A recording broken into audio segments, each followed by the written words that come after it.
Hey, so many of you here and over on Instagram have told me that you are working on your business English. You want to communicate more professionally at work. Maybe you're looking for a job and you might feel a little lost. You don't really know how to improve or where to start or what to do.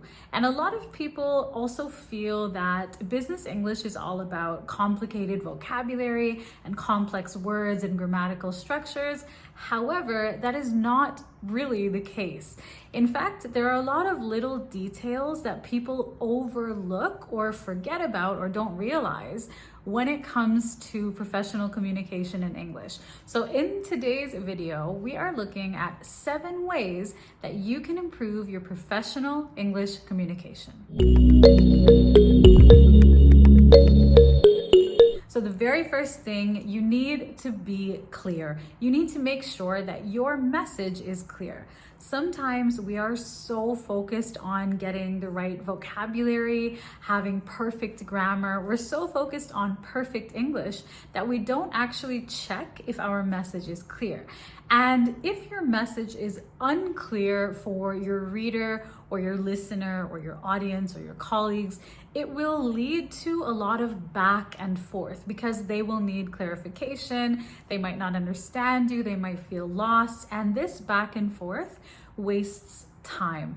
And in business, time is money. So if your message is not clear, this can be unprofessional because you are wasting people's time. And it shows that you haven't really thought about your audience, your reader, or your listener. Instead, you're so focused on getting your words correct that you forget about the person who you need to say or send those words to. Now, one tip to help you, you can learn to look at your emails, your presentations, any information that you're putting together, learn to look at it objectively and ask yourself, okay, what is my message and is this message clear for someone else? So first things first, make sure your message is clear for the other person, not just for you. Next, keep it concise. Now, if you are concise, this means that you keep things short and sweet, to the point. You remove unnecessary words and unnecessary information.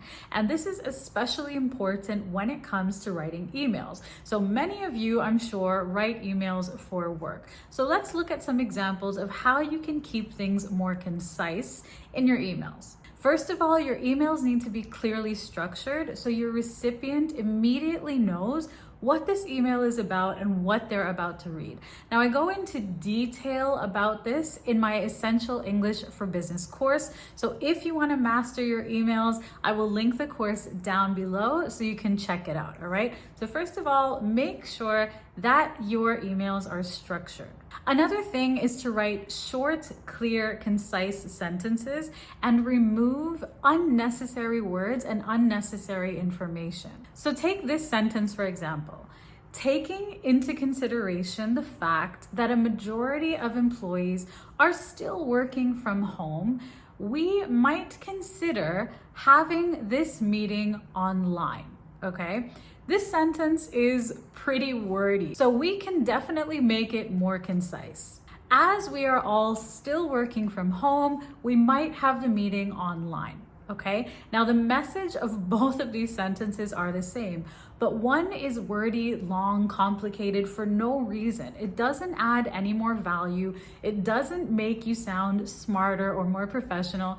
It's just long, okay? So when you can deliver the same message in a more concise way, generally, you should do that. Next, you need to be considerate. Now, what do I mean by this? How is being considerate professional? So think about any type of business communication: an email, a phone call, a message, a presentation, a face-to-face conversation.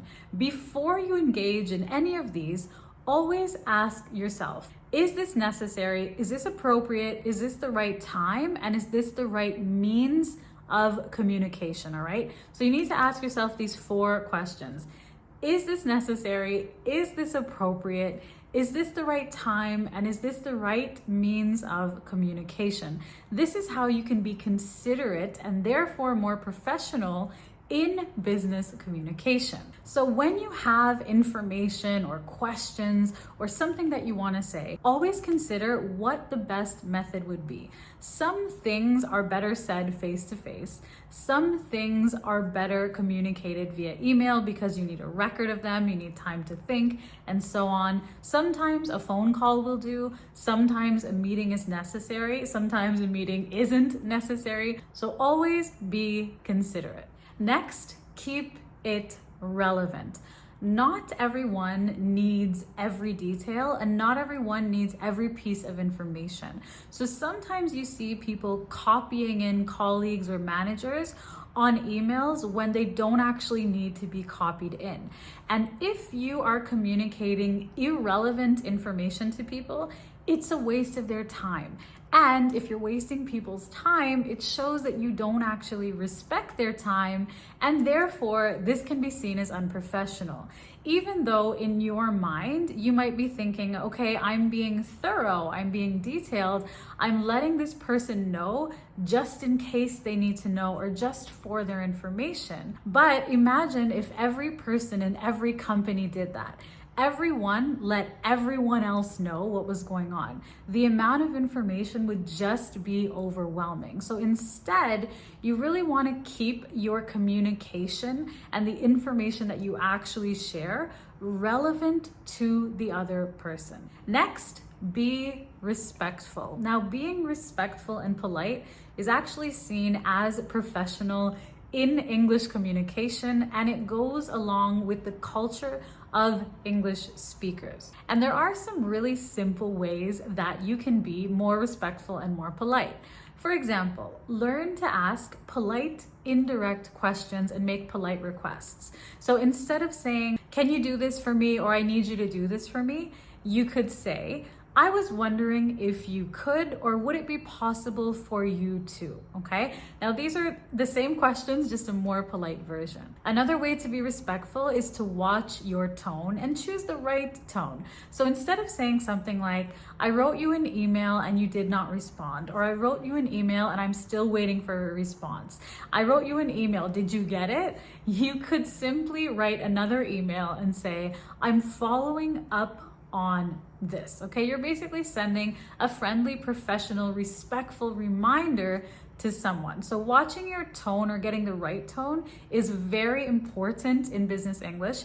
And I do have a full lesson on how to get the right tone. I'll link that lesson down below. Next, be organized. Always make sure the information that you are communicating is organized in some way. So whether it's an email, a face-to-face conversation, a meeting with a client, a presentation, you need to be organized. If you are disorganized, people will not be able to follow you. They will get lost. And if you lose their attention, you lose their focus, it's really hard to get it back. So if your presentations are organized, you can hook your audience right from the beginning and keep them with you all the way to the end of the presentation. If your emails are organized, it makes it easier for your recipient to respond to you also in an organized way and to refer back to your email for any information that they need. They'll be able to find it easily, right?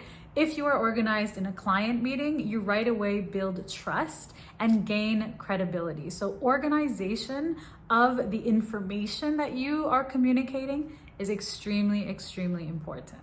And next, you need to be diplomatic. Now, being diplomatic means you communicate in a way that is less likely to offend or hurt or upset people. And this is extremely important in business because business is all about building connections, building relationships, building trust.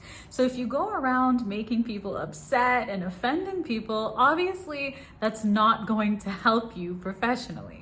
So for example, imagine that a colleague asks you to do a task, but that is not your responsibility and that's not your job. I've heard a lot of people say, "That's not my job, that's not my job, that's not my job." And this just sounds rude.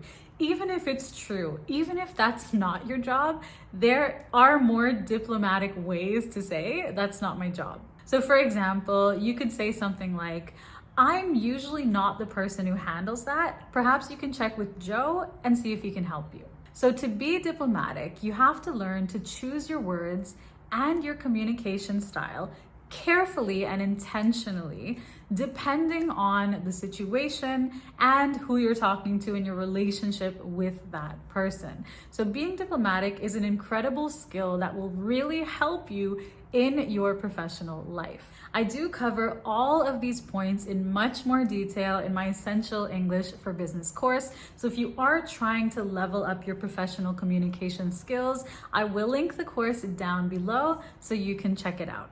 If you have any other tips that have helped you to improve your business English, share those with us in the comments.